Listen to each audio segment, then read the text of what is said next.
Now, there was a fella, he'd married a girl. Her name was Lizzie. His name was Lassett, I believe it was. Lassett, how did I say that? Lazier, thank you. I always have a problem with that, so when I tell the story, I just refer to him as L.A. Yeah. And he came to Texas from Arkansas, and he married a slave. Her name was Elizabeth.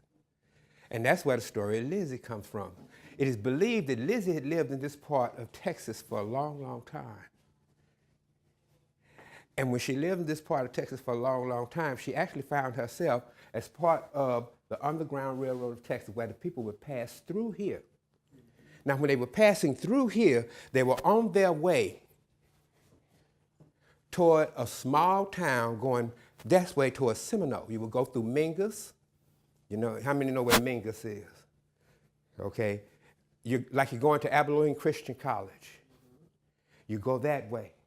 And then there's a small town that they call Seminole. Now, when you got into Seminole, once you made it to Seminole, there was a possibility you would come across the two conductors of the Underground Railroad that took you through the west into Saltillo. And they were two black Seminole Indians. Two black Seminole Indians. One was named John Horse. John Horse had actually led the exodus out of Florida into Texas. And the other one was a war chief called Wildcat. And they would actually take you because they spoke the language of the Apache, Comanche, and Cherokee.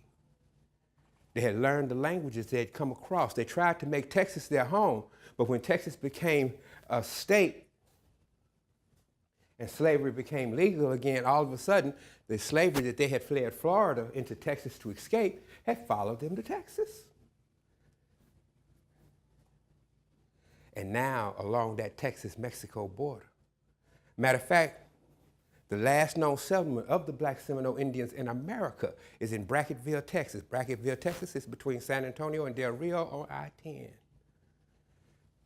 I became interested in this part of the story when I was studying my heritage. I put my DNA out there and I was hoping I wanted some Africans in my blood. You can go and laugh. That's right, I wanted an African. I said, I'm gonna give you this DNA. I don't care how much money it takes. You're gonna find me an African. No, but they found Seminole Indians. Did they? I said, close enough. Close enough. Cool. And I didn't realize that until I got a chance to meet my father because unfortunately for me, I never met my real father, my blood father, until I was 46 years old. And then that's when all of a sudden this aspect of my life began to open up and I began studying it. And it brought me all the way again back around to Lizzie. She had 4 kids, 2 boys, 2 girls. One of them's name was John. They say that John was a precocious little kid. He actually helped out, according to the legend. The legend says that what would happen would be runaway slaves would come, and there was a cave that was right there on the water.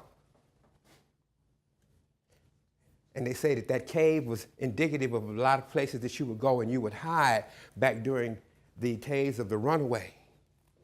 You would go and you would hide in what was called a loo. What was called a loo. And so you would go to the loo and that would be where you would hide.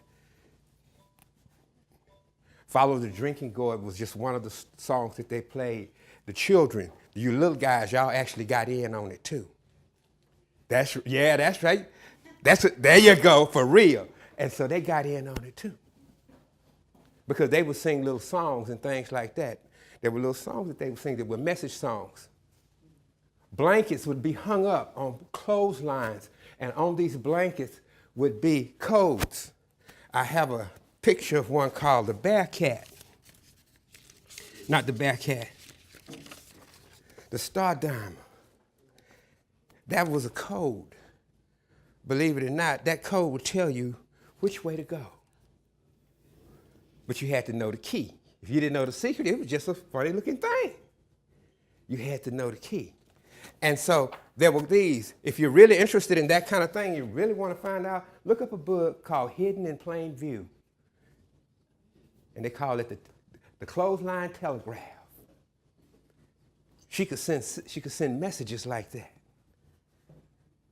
And if little Bob came back and told her that it was, ooh, they out there, I seen one. You seen what? I seen a runaway. No, you didn't. Yes, I did. Don't you tell nobody you seen no runaway. Mm-hmm. One of the things to do to keep from getting caught would be they would let the children go out into the forest and they would leave bundles of supplies out in the forest for the runaways traveling through this part of Texas to find. Believe it or not, we still do that here in America. If you ever go to Tucson, Arizona, walk out in the desert and you'll see bottles of water for those people trying to immigrate across the desert. We did the same thing. Right here. Miss Lizzie and little Bob. Now, Bob didn't stay a little boy all his life. He grew up. But when he was a little boy, they say that the small children, the slave children, actually sung little songs that would tell you. One of them is really, y'all know it. A lot of y'all sang it when y'all was kids. It goes like this: skip, skip, skip to Maloo, skip, skip, skip to Maloo, skip, skip, skip to Maloo, skip to Maloo, my darling. Well, a loo, like I was talking about that cave before, where that kind of water goes in and out, depending on whether it rained or not. It's kind of swampy and smelly and nasty, and don't nobody want to go up in there. That was a good place to hide.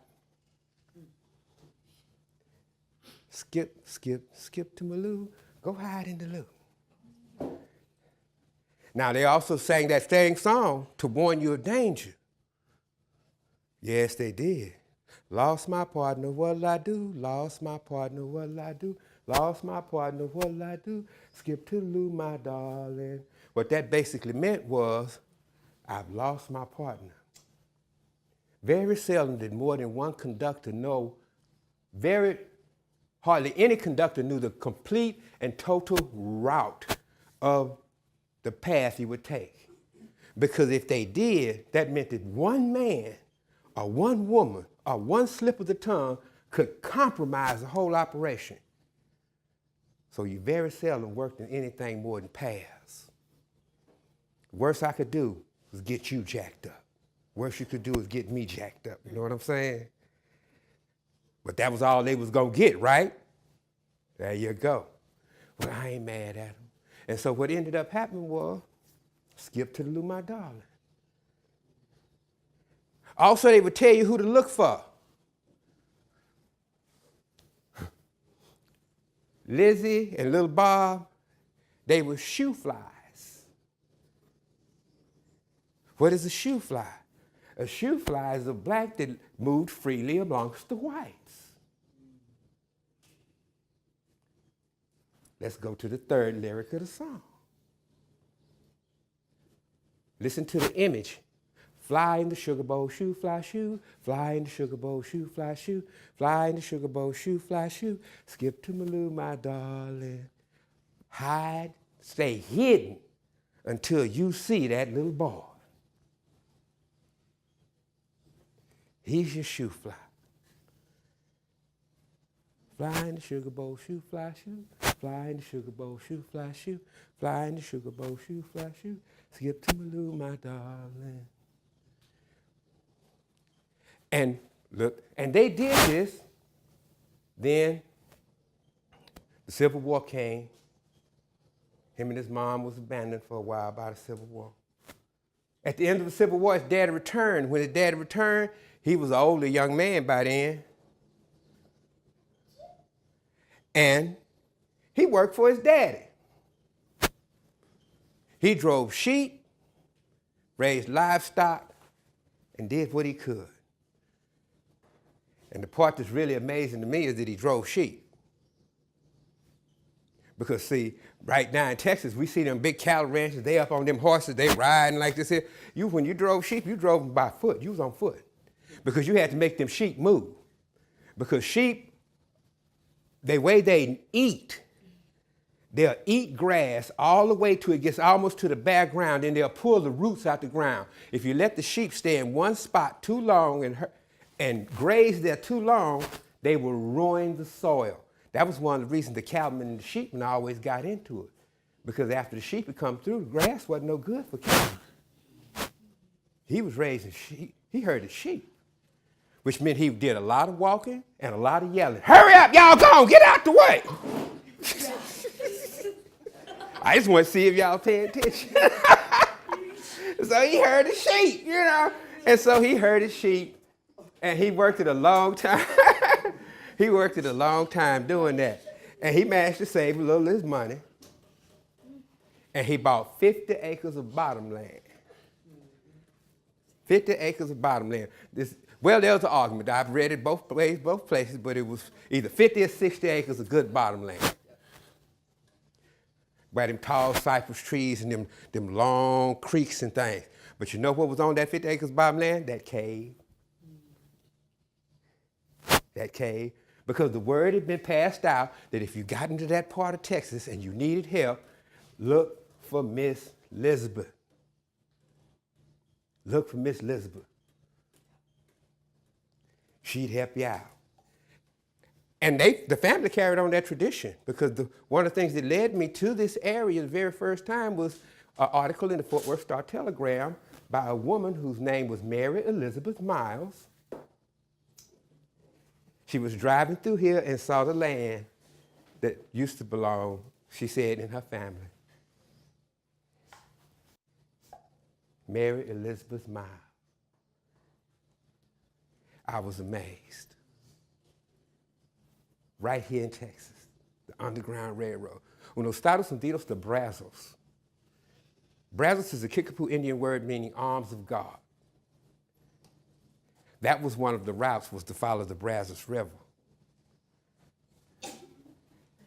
Frank Dobie wrote a book called Stories from the Brazos Bottoms. And most of those stories are about emancipation. J. Mason Brewer, another one. Frank Dobie, he was one of the well-known Texas folklorists, and Jason Brewer, he's called the Black Frank Dobie of Texas. Both wrote stories about traveling along the Brazos.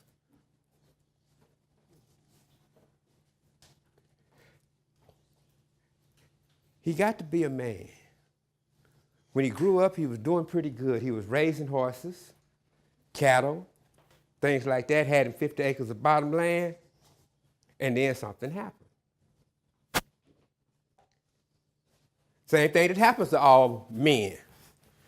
Sooner or later, we get lonely. We get lonely. He got lonely. And by the time this happened, we did a little math when I first got here, and we figured he had to be around 20 years old when he done this.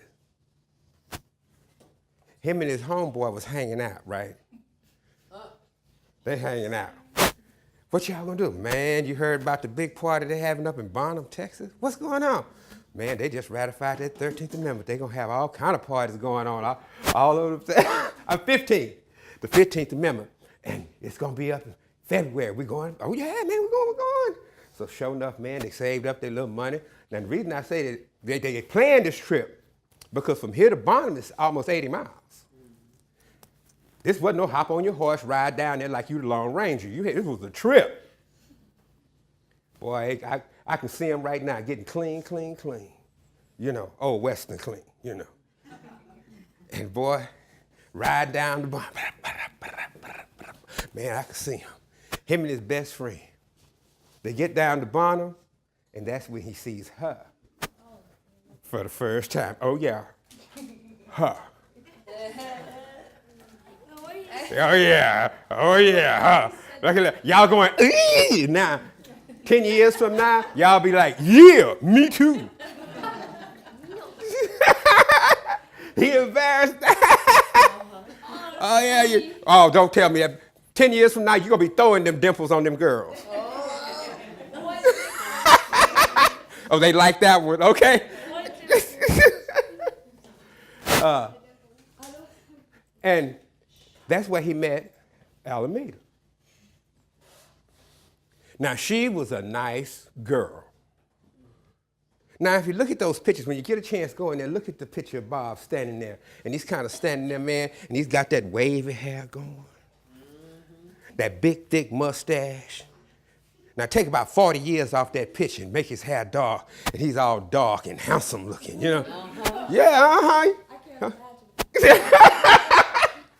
And so I look at that picture, I say, he got it going on. I said, I bet you he was. And so they rode into Bonham.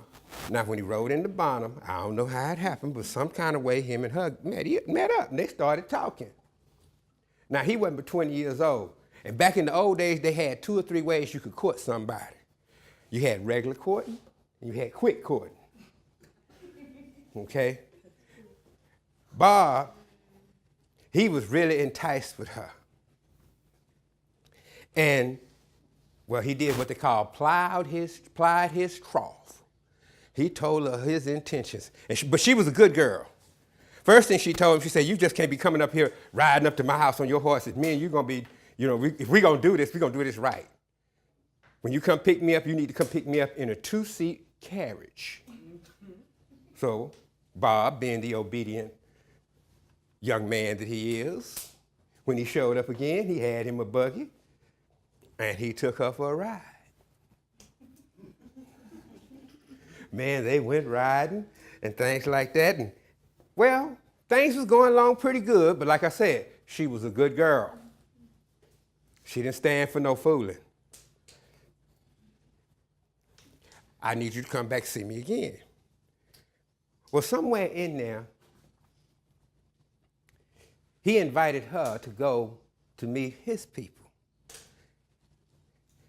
Now, she refused to go, unchaperoned. And she had met Bob's sister,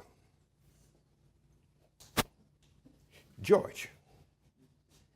So she asked Georgetta to ride with them. So next thing you know, he come, he in that buggy, and it's him and his sister. They bring her down here, and that's the way it was done back then, all right and proper. Now, he done met Mama and everything. He done met the whole family. And it was then and only then that she consented to be his wife. And they became married. And they had 10 children. Say that with me. Everybody say 10. 10. Everybody go, oh no! I could, and I'm not gonna lie to you, I cannot remember all these kids' names. So I wrote them down. I can't even remember 10. 10. And let me see, here we go. I'm gonna lay this right here. It was Jim, Alice, Fergie, Virgie, Artie, June, Emery, Jinx, Emma, and Hattie. Ain't them some names for you? Them some names for you. But you know what? They had 10 children. Now, I'm going to be honest with you. By now, he's starting to buy and acquire land. And this is where having 10 children kind of come in handy. By you acquiring and buying land, you got 10 children, they kind of come in handy because they can help around the farm. Now, raising the kids, Bob and Alameda were good parents. They were. They worked really hard, and they put their kids to work too. But there was a problem. And the problem was there was no school. There was no school for the kids, and there was also no church. Now, at first, they would actually take the kids all the way to Denton to school. And then the county in the state of Texas started doing one thing. They started providing money and fundings to establish and create what they called it a colored school. But the problem was, according to the regulation, was that the money was there, but they didn't have enough money to buy the land. So Bob donated the land. He donated the land for the school, and next thing you know, they have a school, and the school is called Walnut Grove. Everybody that's in this room drove by Walnut Grove Elementary. Now, trust me, it didn't look like that when Bob and them built it first. It was a one-room schoolhouse. It was a one-room schoolhouse, and they said that they found receipts for the school. And I think that they paid the teacher, one teacher got paid $25 a month to teach at that school. And that's where all the kids went. And I think that was his whole idea, was to have somewhere to get rid of those kids at least for a few hours every day. I mean, he had 10 kids. I'm still trying to get past that. But they all went to school there. They had teachers that would come in and stay for a little while. That part of the story is real close to me because my grandma did the same. My great-grandma did the same thing in Montgomery County. And when they took me to visit that schoolhouse, I could only imagine what Walnut Grove Schoolhouse looked like. It couldn't have been much different from that one. Because I'm going to tell you something. One of the problems that they did have at Walnut Grove, they didn't have running water. When time came for them to get out and get a drink of water, some of the boys would leave class early, go chase the cows away from the... They would go and chase the cows away from the drinking pot. And they would go out there. Now, you know, we didn't worry too much about germs back then, but they would do that. Same thing down there in Montgomery County. And then you had what was called a privy. Y'all know what a privy is? How many know what a privy is? Okay. For those of you that don't know what a privy is, that means that's a butchered up East Texas word for privacy. And they usually had one for the girls. The girls would always get to use the privy first. Boys, see that tree? Yep. That's right. For after recess, you have to ring the bell. Boys come running out the bushes. But that was the way it was back then. You made do. That was one of the reasons that Eugene, in his interview, he talked about how he never really felt a sense of racism. He never really felt a sense of racism, and it was because necessity made them all equal. They were all farmers. They were all scratching the dirt, trying to make a living, make something out of nothing. And they were stronger together than they were apart. The children in their memoirs talk often about interacting with people of other races. Every day. No big thing.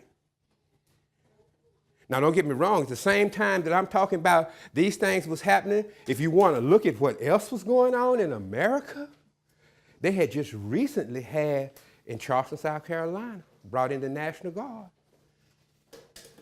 Other incidents. All this took place in the 30s and 40s. There was a celebration in Tuskegee about the first year that there were no lynchings in America. Hooray! And in this one little spot out here in the Texas prairie was this family, led by very, very brave people. Walnut Grove School was a great school because everybody had to work in school.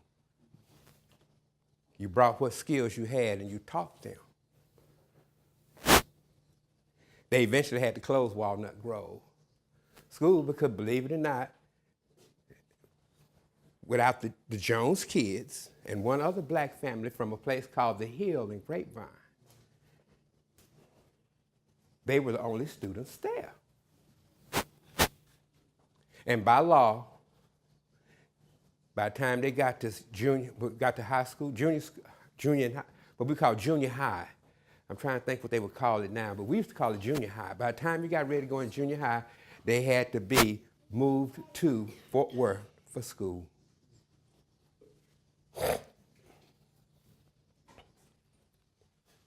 But that was where they got their initial education.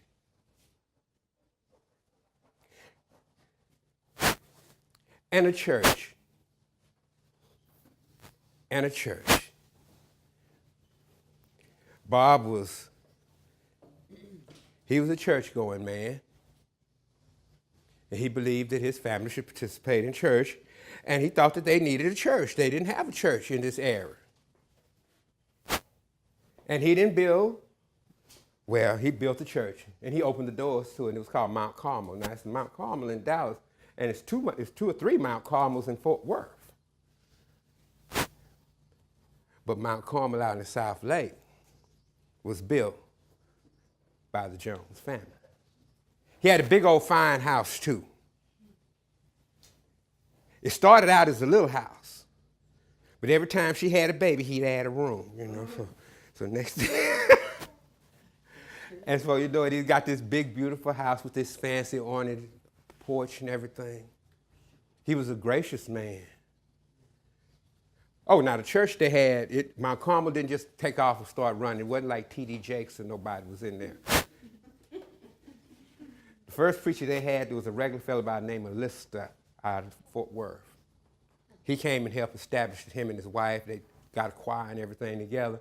But for the most part, it was those lay preachers that come and go, or what we used to call back in Houston, circuit preachers. They come, they stay for a while, then they'd go on. They come, they stay for a while, and they go on. Church has always been a center of activity for the black community. And no different at Mount Carmel, because I believe it was Elnora and Hattie and their friend Betty Jean would teach Sunday school. They had a piano, but they had a problem. All three of them only knowed how to play one song. And the only thing they did was take turns going first, but you'd hear the same three songs every Sunday. But they was in there singing. They was in there singing. They would have church, they would have picnics, of what we call potlucks today. I still love a good church potluck. I mean, you go there and I'll never forget one time they had cheese on sale that government cheese was on sale back when I was growing up as a kid, went to a potluck. There were 4 different kinds of macaroni and cheese there. It was macaroni and cheese with ham, macaroni and cheese with peas, macaroni and cheese with crushed cornflakes on top and baked. It was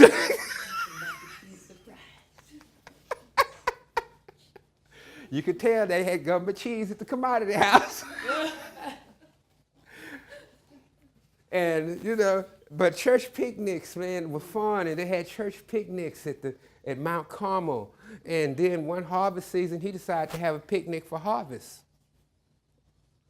He had a picnic for harvest, and it became so popular until that picnic ran all the way well into the 1970s. And his two boys ran it. It was Jinx and, oh my God, let me see, hold on, let me check my notes. Who ran it? Oh, I was right, Jinx and Emery. Jinx and Emery. Now, Jinx and Emery were the two boys that was closest. They were the two baby boys. And when you got 10 kids, you know, you start having these little, whether you like it or not, you start having these little groups.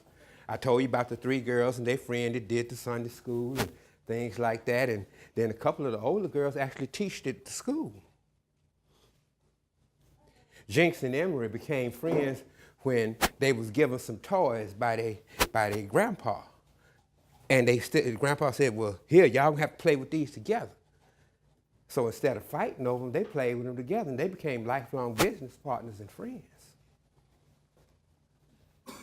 They started their own business, followed their daddy's example, started their own business, a livestock show, an auction house right here. And then they kind of took over the picnic. They kind of took over the picnic when their dad and mom and them started getting a little old. The picnic became something that was looked forward to by everybody. Because it was a funny thing about this part of the country and the land owned by the Joneses family and other families around here. White folks work for black folk work for white folks. A job was just a job. And when it came time to party, a party was just a party. And everybody was invited. Most of the time when they felt and faced racism, it was because they had went to the quote, quote, big city.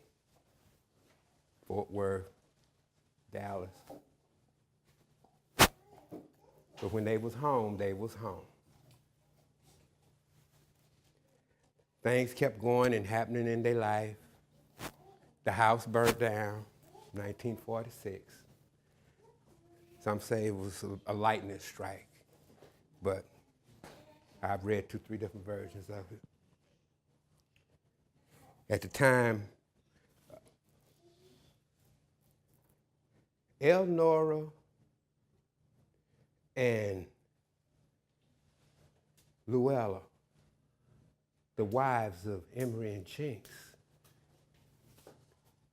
opened up a restaurant.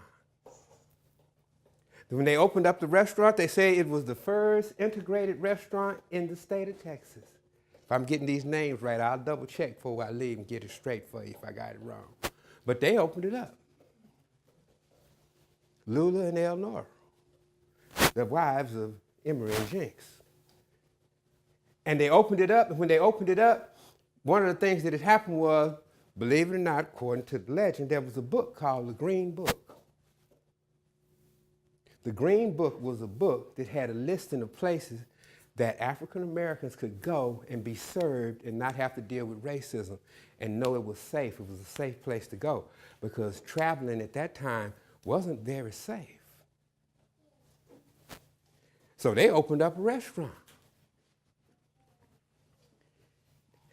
They opened up that restaurant, and most of the truckers that came through were people with men of color, black men. But every now and then, others would stop. They made no difference. Didn't think about it at all. There's a famous reflection in the memoir of where a trucker, a black trucker, came to the back door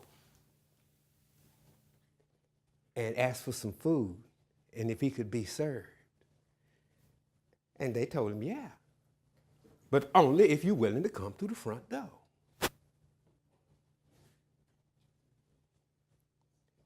And that was the way they were. They didn't want to have a black restaurant, a white restaurant, an integrated restaurant. They just wanted a restaurant. They just wanted a restaurant. Oh, and they served good old-fashioned soul food. Good old-fashioned soul food, they served it. And I saw and I read a thing where they said that they didn't serve much barbecue because they didn't have the money to get a real good pit, and they wasn't going to disgrace the art of Texas barbecue by not getting it just right. They was a family. And the family that they were, I am amazed at that family. And believe it or not, I've worked on this story off and on, and you should have seen the looks on the faces of my audience when I told bits and pieces of this story in Coffeyville, Kansas, at the community college. I just wanted to let them know that we aren't all, people are so different. The word that was used in the documentary was colorblind. They were raised colorblind. They grew up colorblind, and they lived colorblind. Sometimes it's when we impose into our life these labels of race, age, culture, philosophy, and ideology. It's like what my man said about acid. Hate is like an acid. It'll destroy whatever you pour it on, but it also eats up the vessel it lives in.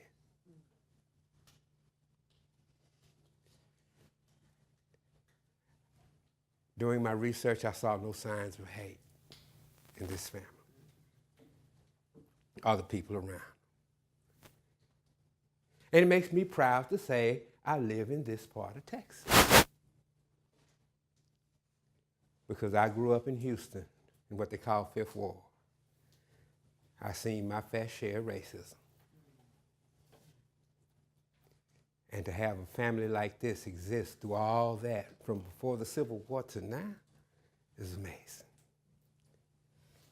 I want to thank you for allowing me these few minutes to share how I feel about this wonderful family and this beautiful place.